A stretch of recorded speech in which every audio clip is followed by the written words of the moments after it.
Go for it. Okay. Parkland, Florida, 17 killed. Las Vegas, Nevada, 58 killed. Orlando, Florida, 49 killed. Newtown, Connecticut, 27 killed. These are just a few of the mass shootings that have taken place in this country in just the past couple of years. But has any legislation been passed to stop these tragedies from continuing to happen? No. Okay. So the Second Amendment to the Constitution is largely what is used as an argument on either side of the debate for gun control or not. So the Second Amendment actually says, a well-regulated militia being necessary to the security of a free state, the right of the people to keep and bear arms shall not be infringed. So what is the public opinion regarding this issue? So it used to be more polarized, more people were in favor of gun control, and even though mass shootings have been on the rise, the gap has decreased and now it's pretty 50-50. So it's a big controversial issue. So what exactly does it mean? One of the biggest Supreme Court cases was District of Columbia versus Heller in 2008, which did rule that individuals in this country do have the right to keep and bear arms for self-defense purposes, which was previously unclear, and a lot of gun advocates use that as an excuse to not have any gun laws at all. But actually it also states more extreme weapons are subject to regulation. And Mr. Antonin Scalia over here said, like most rights, the Second Amendment right is not unlimited. It is not a right to keep and carry any weapon whatsoever, in any manner whatsoever, and for whatever purpose. So, yeah, you can do the next one. So what exactly do I mean by gun control or gun regulation? There's a bunch of solutions listed here, but I only have 10 minutes, so click the thing. So it's just these. So it's automatically smaller. So first is a ban on assault weapons, which is a really vague term, so what exactly is an assault weapon? For my purposes, it's a customizable semi-automatic weapon, which means that there's a 1-to-1 ratio of trigger fires to bullets when shot. Which sounds like it's not that big of a deal, but fully automatic weapons are regulated in this country, which means that you just hold down the trigger and it keeps shooting, which is like a machine gun. But these aren't much less fatal, including the AR-15. So that's where bump stocks and large magazine bans come into place, because since the guns are so heavily customizable, specifically the AR-15, bump stocks and magazines can be used to mimic automatic fire. So bump stocks are a mechanism that makes it so that you're shooting more quickly, even though you still have to pull the trigger each time, and it mimics automatic fire even though you're still pressing the trigger, so it just speeds it up. And then large magazines hold more bullets, so you don't have to reload as often, which in a mass shooting situation leaves more people dead, so it's problematic. So compensatory buyback kind of goes into both of those, and it involves buying civilian guns from them, which is constitutional, and using them for other purposes. So that's like the general idea, but this picture to explain it, that's an AR-15, which I could go out and buy right now, potentially without a background check or anything at all, and that's a military rifle. They look almost exactly the same, and that's because they are almost exactly the same. So military rifles, the big difference is military personnel receive hundreds of hours of training. I don't need any training to go buy that gun, and that's not okay. Go ahead. So the buying back thing, is that constitutional? Yes. So how would we enforce it? I mean, we have millions and millions of guns in this country. Almost half of the world's civilian guns, actually, even though we have only 5% of the population. But to enforce it, it would be difficult. But the Fifth Amendment states, nor shall private property be taken for public use without just compensation. And Australia, when they enacted their gun ban, it was very similar in that they did compensatory buyback of guns, which was also, they have a just compensation or eminent domain clause in their constitution as well. And it basically means that the government can take your property as long as they compensate you, usually through monetary gain.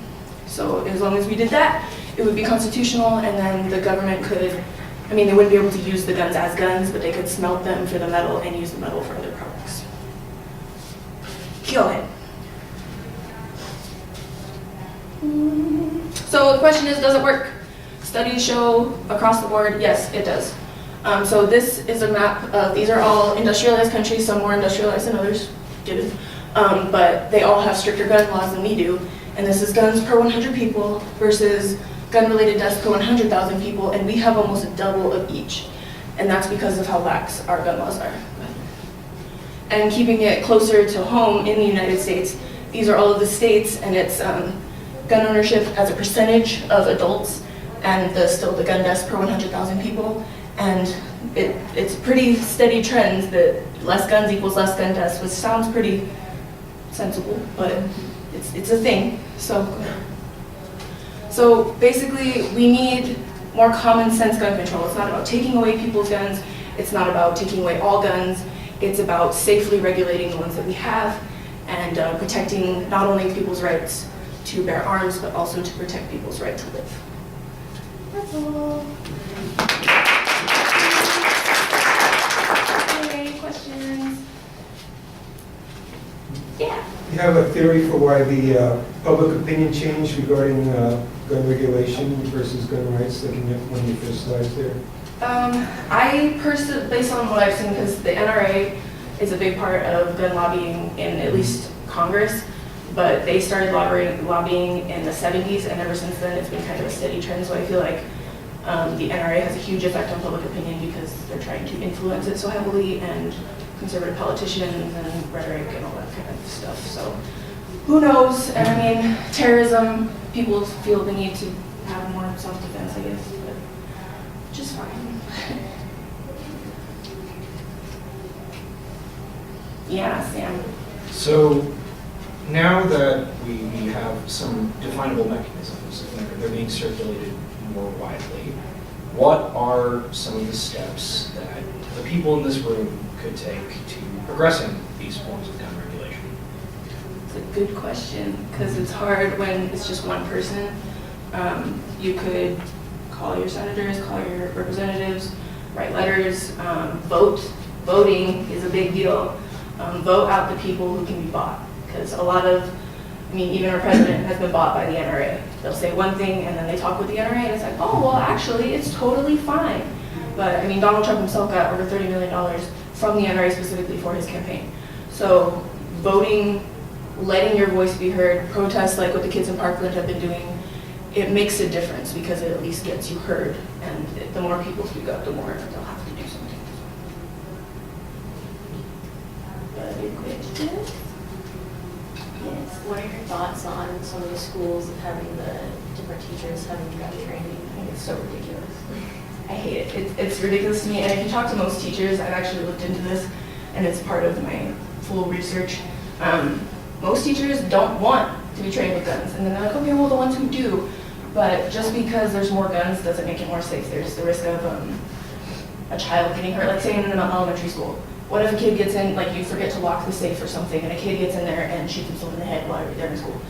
That would be bad. So it's pretty common sense not to have guns around children, even if they're safely put away in a place where they aren't your responsibility. Like the teacher would be held liable in that situation, and that's not really fair. So the only idea that I think is potentially valid is, I don't remember what it's called, but they plant one person who's secretly armed, like a security officer or something, but it's only one person. And so they don't know where they are, they don't know who it is, but one person's armed. So potentially in a situation of a mass shooting, they could do something, but most of the time in a situation where there's a shooting, even if you have a gun, you don't do anything, because psychological paralysis is a thing, and the danger of your life is a thing. So in theory, it's nice to say, oh, well, I'll just shoot a mass shooter if they come in and try to kill people. But it usually doesn't work out that way. So it's not realistic. Yes. If you were to do this research all over again, what would you do different? I don't know, I did a lot of research.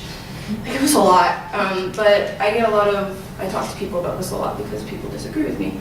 And a lot of people try to get into the nitty-gritty of the mechanisms of guns and like exactly how they work in the little parts and pieces, and they're like, oh, well, that specific gun doesn't do this specific thing. So I'd like to learn more about that. I mean, I know quite a bit about it, but just about specific guns, so I can be like, no. Just like that, too. Okay. Thank you very much.